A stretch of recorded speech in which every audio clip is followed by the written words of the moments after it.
The cold was what Lyra noticed first when she woke up. The environmental systems were failing faster than expected.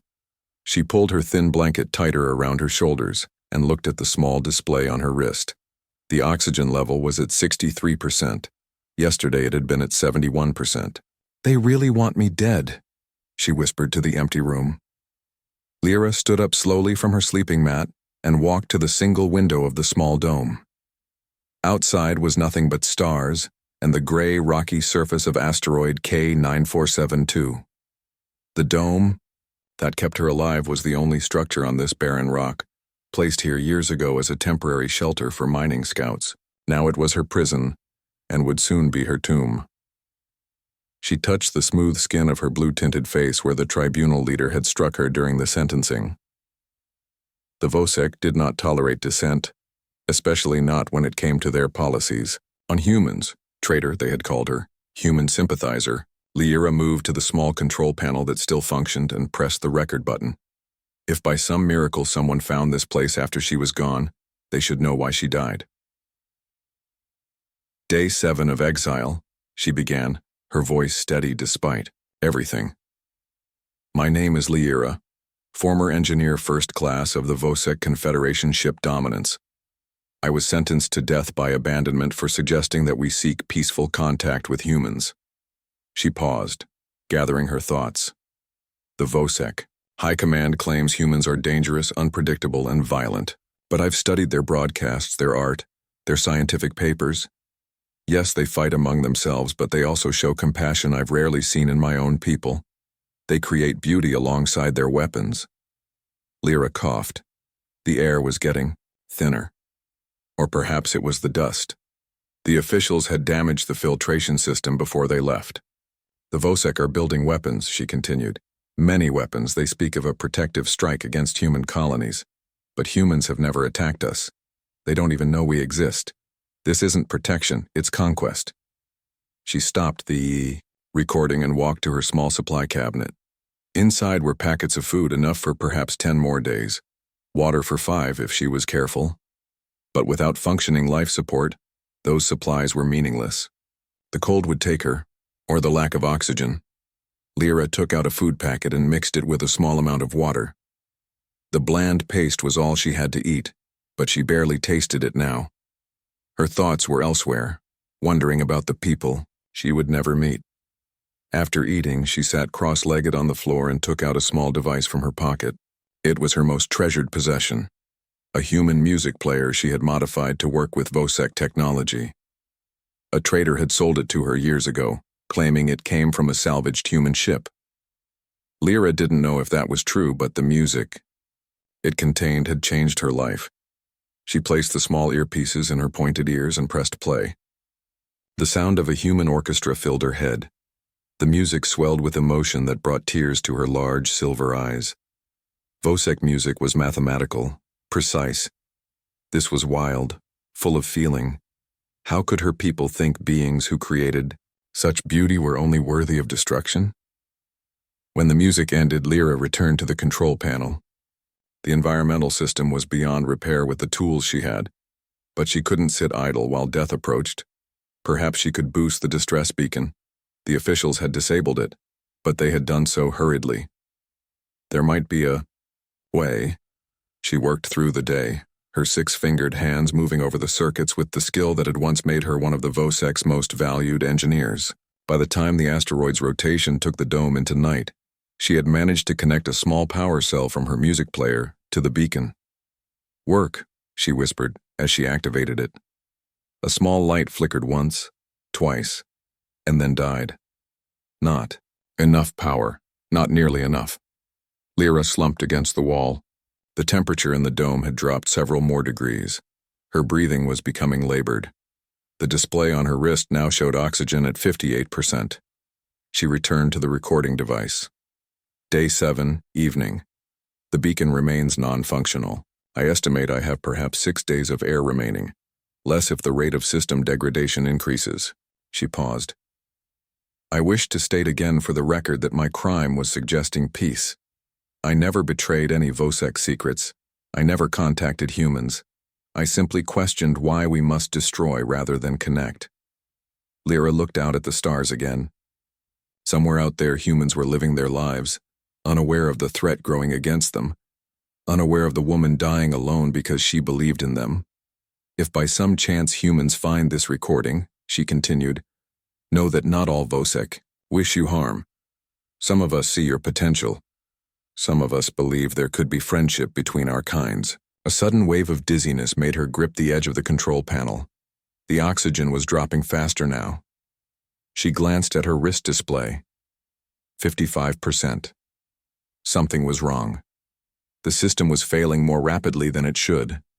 Lyra forced herself to move to the environmental controls. The main oxygen recycler had shut down completely. There was a backup, but it would only last a few days at most.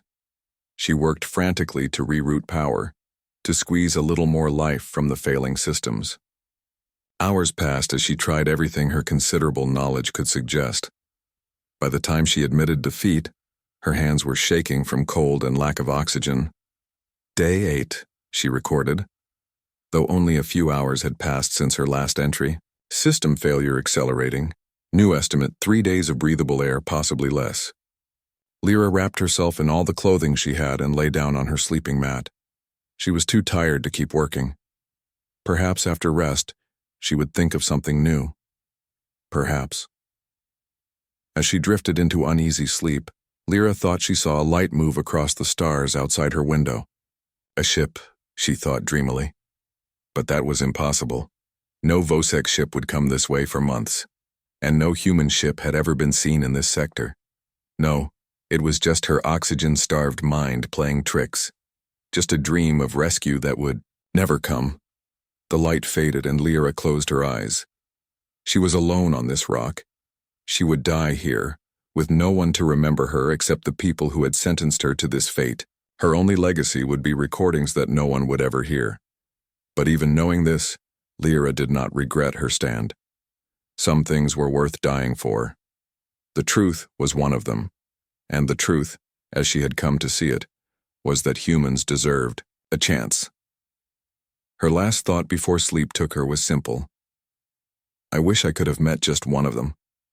She did not see the light return, brighter this time, circling the asteroid with purpose rather than passing by.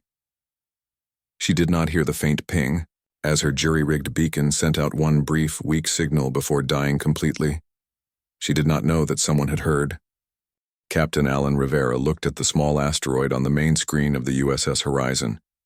It was just a gray rock floating in space, not different from thousands of others they had scanned during their survey mission. Yet something about this one had caught their attention. Run the scan again, Sam, he said to his science officer. Samantha Wells nodded and tapped at her control panel. Her short brown hair fell across her forehead as she leaned forward to study the results. Same reading. As before, Captain. There's a power signature on that rock.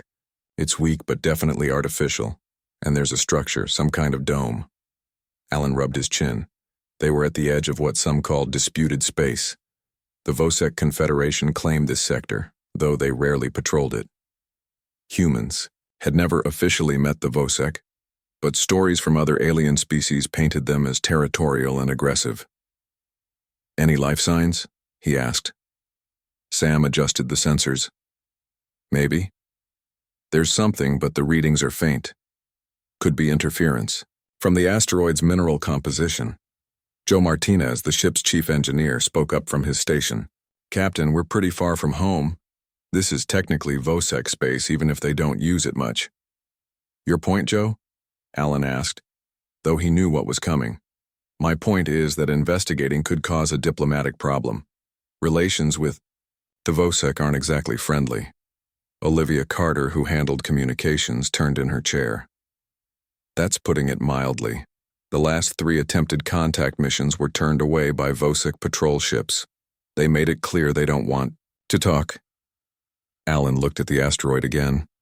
A small dome on a rock that no one would visit without a reason, a faint power signature that had no business being there. Maybe a life sign. Someone could be in trouble up there, he said quietly. Or it could be a trap, suggested Kyle Bennett from the security station. His hand rested near the weapons control, a habit from years of facing danger. Alan straightened in his chair. If it's a trap, we'll deal with it. If someone needs help, I'm not going to ignore them because it might be politically inconvenient. He stood up and straightened his uniform. Sam, Joe, Kyle, prepare for a landing party. Linda, he called. To Dr. Garcia, who had been quietly observing from the back of the bridge, get the medical bay ready in case we find survivors. The crew moved with practiced efficiency. Within 20 minutes, the landing party was ready in the shuttle bay. Alan checked his environmental suit one last time before leading the team into the small craft that would take them to the asteroid's surface. The flight was short. As they approached, they could see the dome, a simple structure made of a silver-white material. It looked weathered, as if it had been there for years, but Sam's reading showed it was actively maintaining some kind of atmosphere inside. Power levels inside the dome are dropping, Sam reported as they landed a short distance away. Whatever life support system they have is failing. The four of them made their way across the rocky surface, their magnetic boots keeping them from floating away in the asteroid's minimal gravity. When they reached the dome, they found a simple airlock. It's a Vosek design, Sam said, examining the control panel. I've studied their tech. Can you open it? Alan asked. Sam nodded and worked on the panel. After a few tense moments, the outer door slid open. Atmosphere inside is breathable, she reported after checking her instruments. Oxygen's low, though, about 48% of normal, and it's cold, just above freezing. They cycled through the airlock and entered the dome. The interior was dim, lit only by a few emergency lights. It was a single round room with basic furnishings, a sleeping mat, a small table, some storage, containers and a control panel, and there on the sleeping mat lay a figure. My God, whispered Linda, hurrying forward with her medical scanner. The being was clearly not human. The skin was a pale blue, the limbs longer and thinner than a human's. The face was delicate, with large, almond-shaped eyes currently closed, a small nose and no visible ears, though there were subtle openings where ears would be on a human. 6-fingered hands lay limply at its sides. Vosek, Sam confirmed quietly. Female, I think. Linda was already working, scanning the alien with her medical devices. She's alive, but barely. Severe hypothermia by her species standards, and oxygen deprivation. She needs help now. Kyle kept his hand near his weapon. Captain, this is a Vosek. If we take her aboard, we're taking her, Alan said firmly. Linda, what do you need? Get her to the shuttle. I have emergency oxygen and thermal blankets there. Together, they carefully lifted the unconscious alien. She was lighter than she looked. Even accounting for the low gravity, her skin felt cool to the touch, but Alan could feel a pulse fast and weak, where his hand supported her neck. Sam, grab any personal effects you can find, Alan ordered, as they moved toward the airlock. And download whatever you can from that control panel. I want to know what happened here. Sam nodded and quickly gathered a few items. What looked like a data recorder, a small device that might be personal, and some sort of identification badge. She then went to the control panel and connected a small device to download its contents. Captain, she called, her voice tight. You should see this. Alan, having helped Linda secure the alien on a stretcher, came back to look at what Sam had found. On the control panel's screen was a recording. The face of the same alien they had just rescued looked back at them, though in the recording she appeared stronger, more alert. Sam activated the playback, and a translation program in her suit began to process the alien language. Day 7 of exile, came the translation in a flat computerized voice. My name is Lyra, former engineer first class of the Vosek Confederation ship Dominance. I was sentenced to death by abandonment for suggesting that we seek peaceful contact with humans. Alan and Sam exchanged shocked looks. Download everything, Alan ordered. Every file, every recording. As they carried Lyra to the shuttle, Alan looked down at her face. This alien had been left to die because she wanted peace with his people. The cruelty of it made his jaw tighten. We found you, he said softly, though he knew she couldn't hear. and we're not leaving you behind. The shuttle lifted off from the asteroid's surface, carrying them back to the horizon. As they approached the ship, Alan made his decision. "Olivia," he called over the comm to the bridge, "set course for the nearest human outpost. Maximum speed and send a message to command. Let them know we've found someone important." The Horizon's engines glowed brighter as the ship turned and accelerated away from Vosek space, carrying its unexpected passenger to safety. Lyra opened her eyes slowly. The light above her was bright, much brighter than the dim emergency lighting of the dome. For a moment she was confused. Had the Vosek returned? Had they decided her punishment was too merciful? Then she noticed. The ceiling was wrong. It was white and smooth, not the rough metal of the dome. And the air, she could breathe easily. The cold that had seeped into her bones was gone. She tried to sit up and felt a wave of dizziness. A machine beside her bed made a soft beeping sound. Lyra froze. She was not alone. A figure approached the bed. Lyra's eyes widened as she took in the alien appearance. The being had light brown skin, dark hair tied back from its face, and wore some kind of uniform with symbols she didn't recognize. But Lyra had seen images like this. She knew what she was looking at. A human. "Hello," the human said. Her translator device, still attached to her wrist, processed the sound and provided, "The Vosek equivalent? My name is Linda Garcia. I'm a doctor. You're safe now." Lyra felt her heart's beating faster. A human. A real human was speaking to her. She was on a human ship. They had found her. "You saved me?" Lyra's voice was rough from disuse, and her translator struggled to convert her words to the human language. The human, Linda, nodded. "Yes, we found your dome on the asteroid. You were very sick, but you're getting better now." Lyra looked around the room. It was small but clean, with medical equipment she didn't recognize. She was lying on a bed with soft coverings, and there was a clear tube connected to her arm, providing some kind of fluid. "Am I your prisoner?" she asked, fear suddenly gripping her. What if humans were exactly as the Vosek High Command claimed? Dangerous, violent, unpredictable. Linda smiled, showing teeth in what Lyra hoped was a friendly gesture rather than aggression. "No, not at all. You're our guest, our patient." Before Lyra could respond, a door slid open and another human entered. This one was taller, with darker skin and a more decorated uniform. He carried himself with authority. "She's awake," Linda said to the newcomer. "Good." The male human approached the bed slowly, as if trying not to frighten her. "I'm Captain Alan Rivera of the USS Horizon. We found you on the asteroid." Lyra tried to sit up again, more slowly this time. Linda helped her, adjusting the bed so she could sit comfortably. "I am Lyra, former engineer first class." She hesitated. "Though I suppose that title was stripped from me at my trial." "We found your recordings," Captain Rivera said. "We know why you were left there." Lyra felt a surge of shame. These humans knew she had been cast out, abandoned to die. They knew her own people had rejected her. "I'm sorry," she said softly.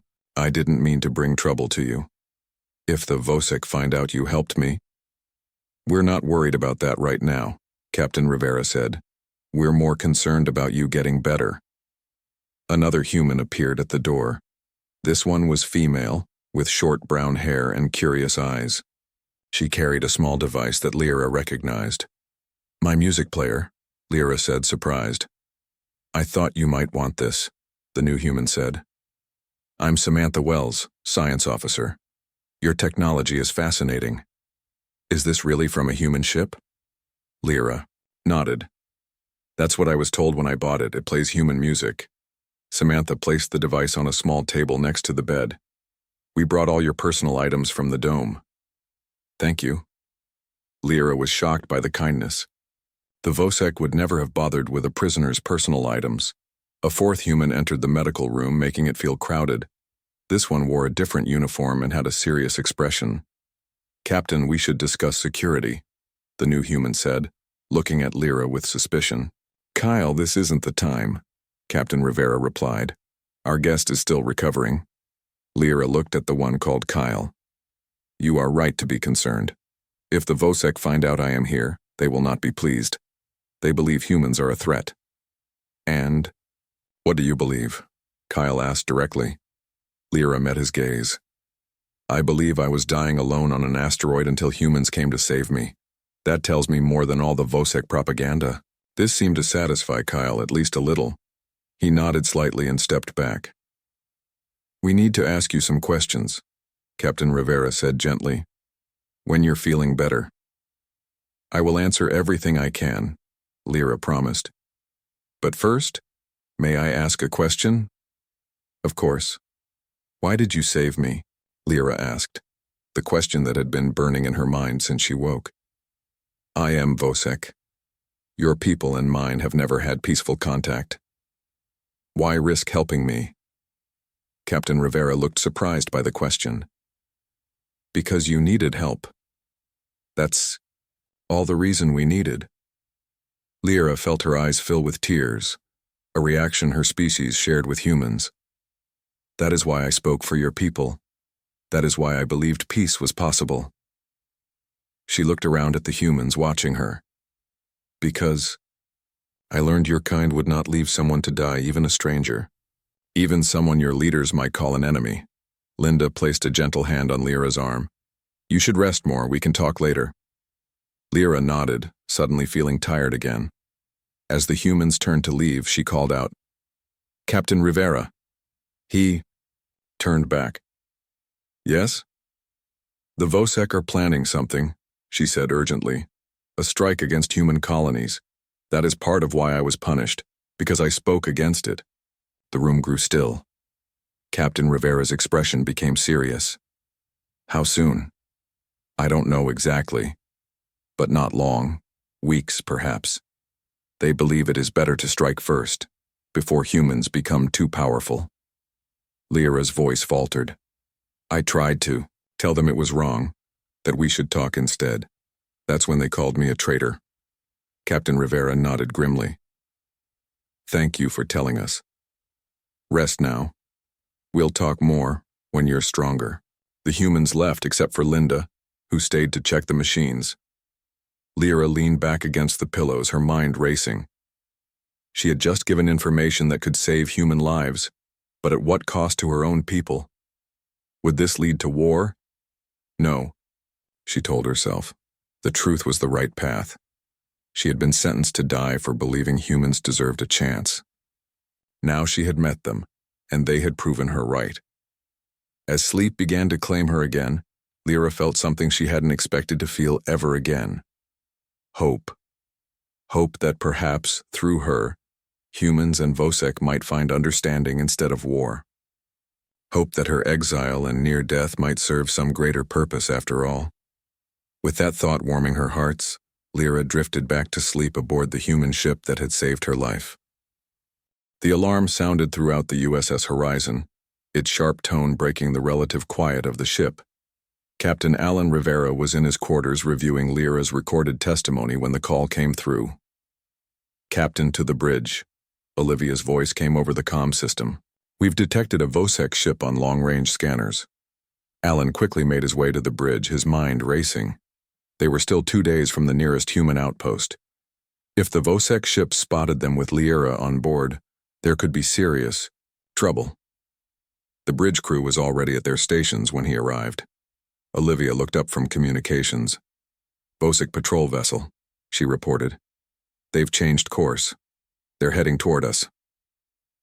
"How long until they're in sensor range?" Alan asked. 3 hours at current speed, Sam replied from the science station. "They'll be able to hail us in 4. Alan looked at the tactical display. The Vosek ship was larger than the Horizon, likely better armed. The Horizon was an exploration vessel, not a warship. They had defensive capabilities, but they weren't built for combat. "Options?"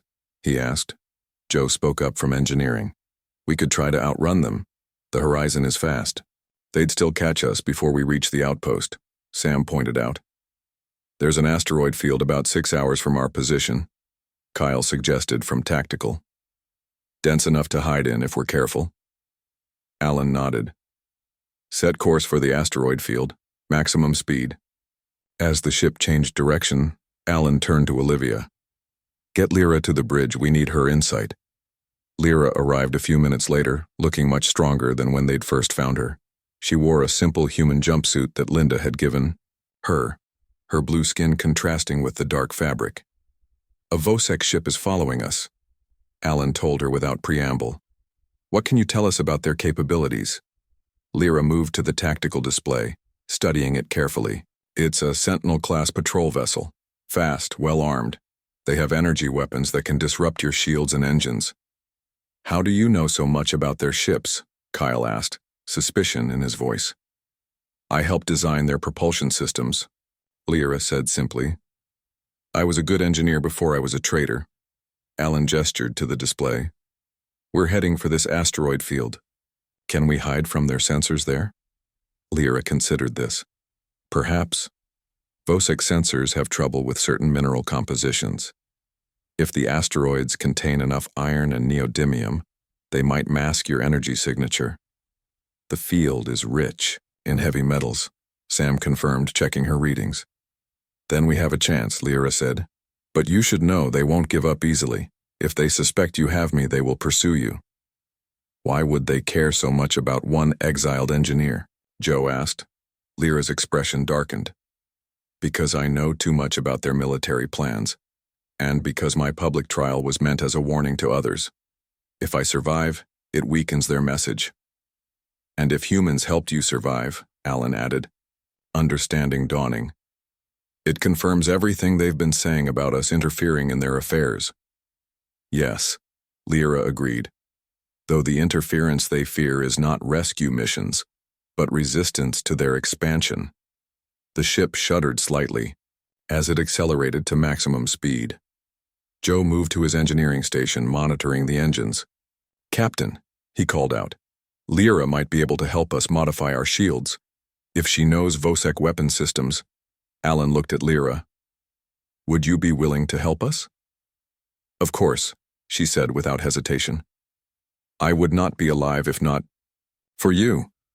Joe led Lyra to an auxiliary engineering station, and together they began working on the shield modifications. Alan watched them for a moment, struck by how quickly the alien woman had integrated with his crew.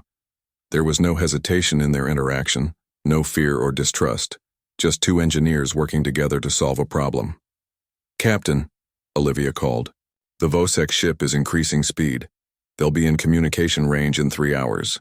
Keep our course. Push the engines as much as you safely can, Joe, Alan ordered.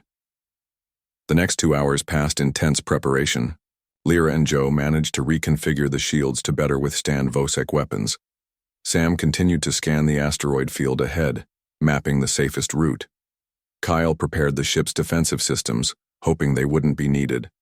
Alan moved between stations, checking progress and offering encouragement. When he stopped by Lyra's station, she looked up at him with her large silver eyes. Your crew works well together, she observed. Everyone knows their role. We've been together a long time, Alan explained, through some difficult situations. Not like this one, I think, Lyra said. I'm sorry for bringing this trouble to you. Alan shook his head. You didn't bring anything. We chose to help you, and we'd make the same choice again. A beeping from Sam's station interrupted them. Captain, we're approaching the asteroid field, and the Vosek ship has increased speed again. They're gaining on us. Take us in, best speed, Alan ordered. Everyone secure stations for possible evasive maneuvers. The view screen showed the asteroid field ahead, thousands of rocks of various sizes floating in the darkness of space. Sam had plotted a course through the densest part of the field, where the largest asteroids would provide the most cover. As the horizon entered the field, Joe reduced speed to navigate safely between the massive rocks. The ship banked and turned, following the path Sam had mapped. Vosek ship is now in communication range, Olivia reported tensely. They're hailing us. Alan looked at Lyra. Should we respond?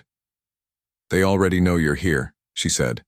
Not responding will only make them more suspicious. Alan nodded. Put them through, audio only. The bridge speakers crackled to life and a stern voice spoke in the Vosek language. Lyra's eyes widened in recognition. It's Commander Vex, she whispered to Alan. He led my tribunal. The ship's computer translated the Vosek message. Human vessel, this is Commander Vex of the Vosek Confederation. You have entered restricted space. State your purpose and prepare to be boarded for inspection.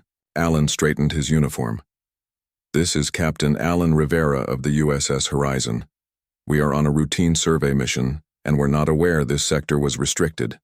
We are now en route to human space. There was a pause before the reply came. Our sensors detect unusual power configurations on your vessel. You will hold position and prepare for boarding. They know, Lyra said quietly. The shield modifications. They can detect the changes.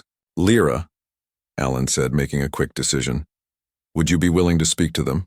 She paled slightly but nodded. Yes, I will speak. Commander Vex, Alan said into the comm. We have someone on board who wishes to speak with you. Lyra stepped forward. Commander Vex, this is Lyra, formerly of the Dominance. I am alive despite your best efforts. The silence that followed was heavy with tension. When Vex's voice returned, it was cold with fury. So, the humans have interfered in Vosek. Justice. This is an act of aggression. They saved a life, Lyra replied firmly. Something you tried to take unjustly. Traitors have no rights, Vex snapped.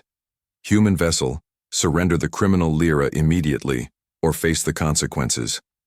Alan moved, back to the command chair. I'm afraid we can't do that, Commander.